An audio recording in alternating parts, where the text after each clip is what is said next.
Channel does not promote any violent, harmful, or illegal activities. All content provided by this channel is meant for an educational purpose only. সমস্ত জল্পনার অবসান করে অবশেষে মুখ্যমন্ত্রী সভা মঞ্চে জন বারলা।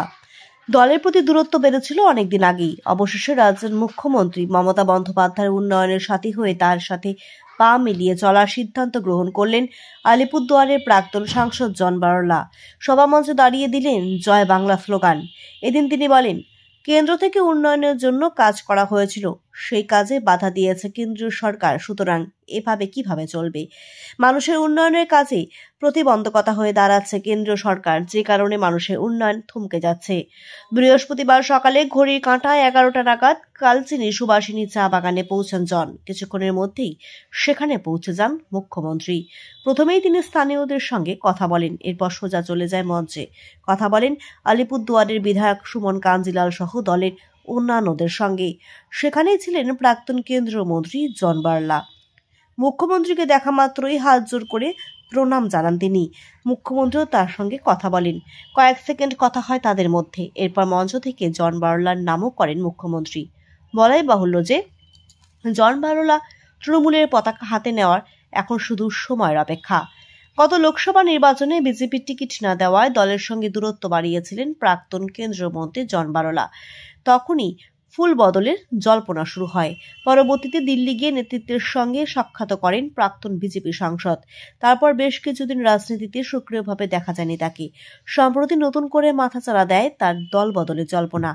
জন বারলা নিজেই বলেছেন, মুখ্যমন্ত্রী সুযোগ দিলে তিনি একসঙ্গে কাজ করতে চান। শোনা যাচ্ছিল এদিন কালচিনির সভায় তৃণমূলের পতাকা হাতে নিতে পারেন তিনি। পতাকা হাতে না দেখা গেল জল্পনা সত্যি করে এদিন মুখ্যমন্ত্রী সভা মঞ্চে দেখা গেল জন বারলাকে।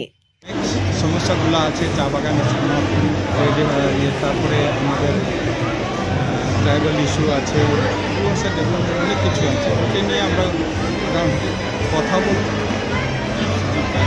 দাদা, আপনি তো এখনো বিজেপিতেই আছেন, দলের অনুমতি নিয়ে এসছেন? দল কোথায় আছে? আলিপুরের দল কোথায় আছে? সব তো চলে গেছে, জিতার পরেও দল নাই।